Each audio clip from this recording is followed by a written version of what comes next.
Hello friends, welcome to my YouTube channel star state bright. I hope आप सभी ठीक होंगे। आज मैं आपके लिए जो वीडियो लेकर आई हूँ वो करंट अफेयर्स से रिलेटेड है, जिसमें करंट अफेयर्स के टॉप 10 मोस्ट इम्पोर्टेंट क्वेश्चंस हैं।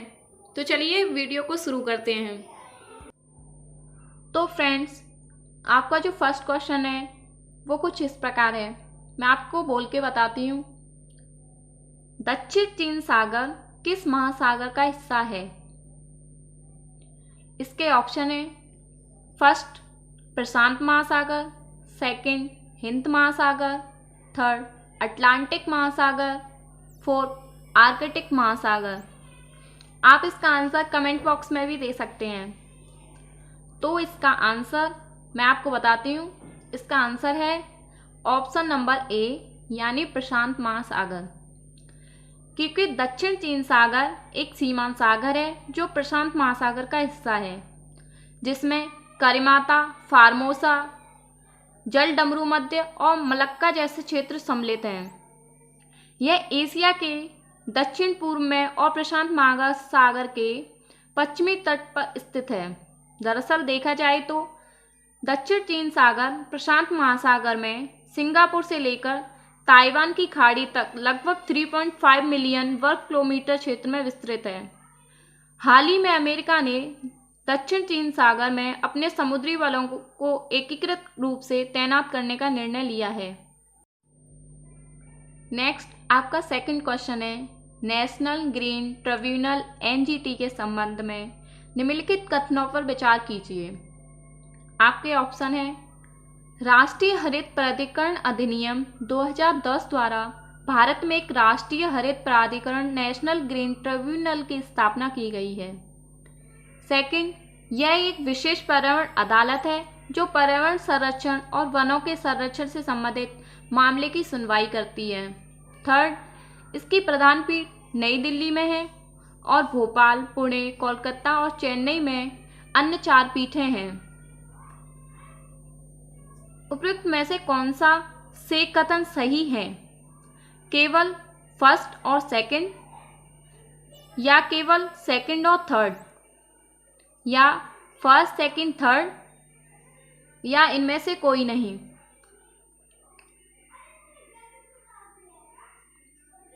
इसका आंसर है सी, फर्स्ट सेकंड थर्ड।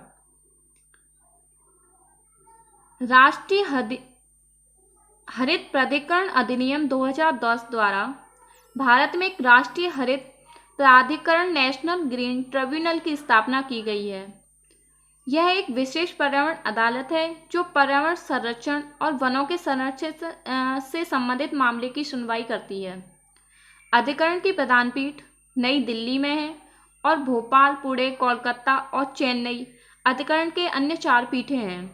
इसमें पूर्णकालिक अध्यक्ष के रूप में भारत के सुप्रीम कोर्ट के सेवानिवृत्त न्यायाधीश या उच्च न्यायालय के मुख्य न्यायाधीश, न्यायिक सदस्य और विशेष सदस्य सम्मिलित होते हैं। प्रत्येक श्रेणी में निर्धारित न्यायिक और विशेष सदस्यों की न्यूनतम संख्या 10, अधिकतम संख्या 20 होती है। हाल ही में नेशनल ग्रीन ट्रिब्यूनल एनजीटी ने कहा है कि राज्य कानून से ऊपर नहीं है। आपका थर्ड क्वेश्चन है, सैंड बोआ के संबंध में निम्नलिखित कथनों पर विचार कीजिए।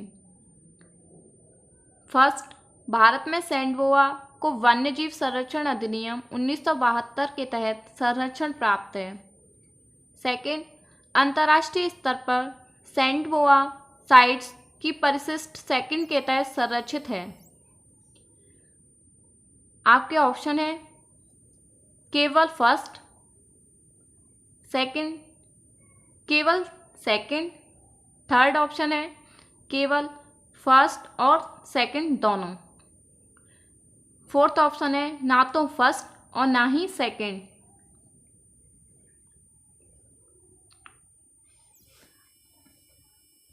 तो इसका आंसर है सी, फर्स्ट और सेकंड दोनों। सैंड बोआ एक दुर्लभ सांप है। इसे भारत में रेड सैंड बोआ सांप के नाम से भी जाना जाता है। यह सांप भारत के कुछ भागों को छोड़कर लगभग हर जगह पाया जाता है। भारत में स्थानीय स्तर पर सेंडबोआ दो मुंह वाला सांप भी कहते हैं। वैसे इसका वैज्ञानिक नाम एरेक्स जॉनी है। अंतर्राष्ट्रीय बाजार में सेंडबोआ की कीमत काफ़ी ज़्यादा है, इसलिए इसका अवैध व्यापार होता है। इस सांप का उपयोग कई प्रकार की दवाओं व सौंदर्य प्रसाधनों के निर्माण में किया जाता है। इसके अतिरिक्त कुछ लोगों का कहना है कि सेंडबोआ को जादू टोने हेतु भी उपयोग किया जाता है। अन्य सांपों की तरह सेंडबोआ भी मांसाहारी होते हैं। ये अधिकतर चूहे, छिपकली, मेंढक, खरगोश आदि को अपना शिकार बनाते हैं। भारत में सेंडबोआ को वन्यजीव संरक्षण अधिनियम 1972 के तहत संरक्षण प्राप्त है। वन्यजीव संरक्षण अधिनियम 1972 की अनुसूची 4 के तहत सेंडबोआ सूचीबद्ध है। इस अधिनियम के तहत सेंडबोआ को पकड़ना या इसका व्यापार करना कानूनी तौर पर अपराध है। अंतर्राष्ट्रीय स्तर पर सेंडबोआ साइट्स की परिशिष्ट सेकंड के तहत संरक्षित है। हाल ही में एक अध्ययन में पाया गया है कि भारत में पिछले कुछ दिनों से सेंडबोआ का अवैध व्यापार काफ़ी बढ़ा है। तो आपका नेक्स्ट 4th क्वेश्चन है, गैर बैंकिंग वित्तीय कंपनियां NBFC के संबंध में निम्नलिखित कथनों पर विचार कीजिए। फर्स्ट है, ये कंपनी अधिनियम 1956 के तहत रजिस्टर्ड होती हैं। सेकंड, इसका मुख्य कार्य उधार देना और विभिन्न प्रकार के शेयरों, प्रतिभूतियों, बीमा कारोबार और चिट फंड से जुड़े कार्यों में निवेश करना है। इसके ऑप्शन है, ऑप्शन नंबर ए केवल फर्स्ट, ऑप्शन नंबर बी केवल second, option number C first और सेकंड दोनों, ऑप्शन नंबर डी ना तो फर्स्ट और ना ही सेकंड। इसका आंसर आप मुझे कमेंट बॉक्स में दीजिए। तो अब मैं इसका आंसर बताती हूँ। इसका आंसर है ऑप्शन नंबर सी, फर्स्ट और सेकंड दोनों। क्योंकि गैर बैंकिंग वित्तीय कंपनियां NBFC ऐसी संस्थाएं होती हैं जो कंपनी अधिनियम 1956 के तहत रजिस्टर्ड होती हैं और जिनका मुख्य कार्य उधार देना और विभिन्न प्रकार के शेयरों, प्रतिभूतियों, बीमा कारोबार और चिट फंड से जुड़े कामों में निवेश करना है। ये भारतीय वित्तीय प्रणाली की अहम घटक हैं। गौरतलब है कि RBI रेगुलेशन के तहत देश में हजारों NBFC पंजीकृत हैं। बजाज फाइनेंस भी गैर वित्तीय सेवाएं देने वाली कंपनी है। हाल ही में भारतीय रिजर्व बैंक RBI ने बजाज फाइनेंस पर विनियामक अनुपालन संबंधी मानदंडों को तोड़ने हेतु 2.5 करोड़ रुपए का जुर्माना लगाया है। नेक्स्ट आपका 5th क्वेश्चन है, सेंट्रल विस्टा प्रोजेक्ट क्या है? ऑप्शन ए ISRO का नौवहन उपग्रह प्रणाली मिशन, ऑप्शन बी DRDO सेना के लिए तैयार किए जाने वाला आधुनिक निगरानी भवन, सी नए संसद भवन के लिए अवसंरचनात्मक निर्माण परियोजना, डी उपरोक्त में से कोई नहीं। फटाफट से इसका आंसर दीजिए।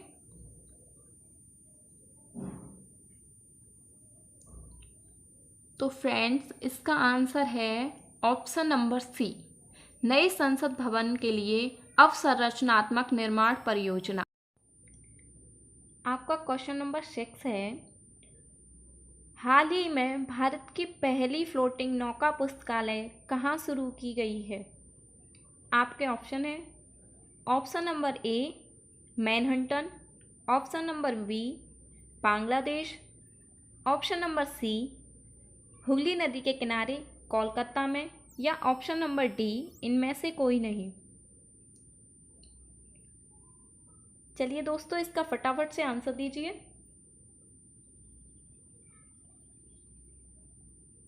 अब मैं आपको इसका आंसर बताती हूँ। इसका करेक्ट आंसर है ऑप्शन नंबर सी, हुगली नदी के किनारे कोलकाता में।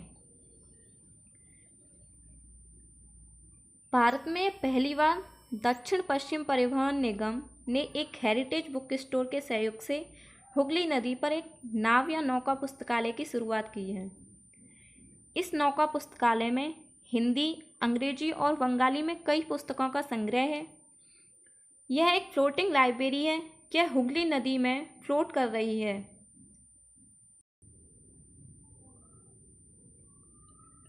Next question number 7। संयुक्त राष्ट्र में अमेरिकी मिशन के लिए राष्ट्रपति जो बाइडेन ने किन 2 भारतीय अमेरिकी महिलाओं को अहम राजनयिक पद की जिम्मेदारी दी है?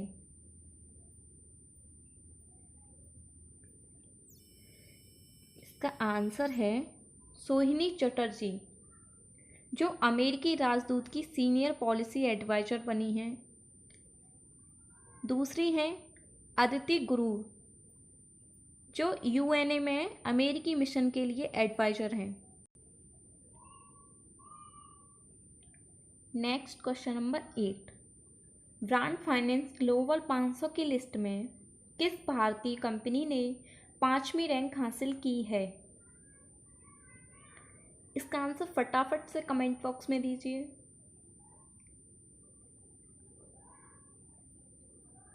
तो इसका आंसर है जियो। जियो कंपनी ने ही ब्रांड फाइनेंस ग्लोबल 500 की लिस्ट में 5वीं रैंक हासिल की है। नेक्स्ट आपका क्वेश्चन नंबर 9 है। आईसीसी पैनल में शामिल भारत की कौन सी 2 एम्पायर पहली बार test match Bharat England test series में एम्पायरिंग करेंगे?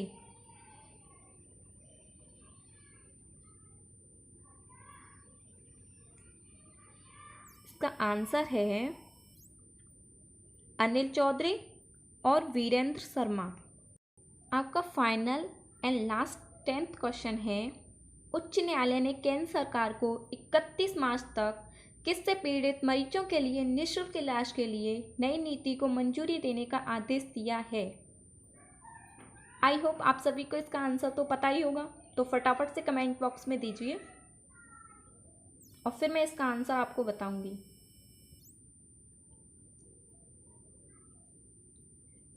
तो अब मैं इसका आंसर बताती हूँ। इसका आंसर है आनुवांशिक एवं दुर्लभ बीमारियों से पीड़ित। आई होप फ्रेंड्स आप सभी को ये वीडियो पसंद आई होगी, तो वीडियो को लाइक, सब्सक्राइब और शेयर कर दीजिए और बेल आइकन को क्लिक कर दीजिए, जिससे कि मेरी वीडियो की नोटिफिकेशन सबसे पहले आपके पास पहुंचे। ओके, बाय बाय, मिलते हैं नेक्स्ट वीडियो में।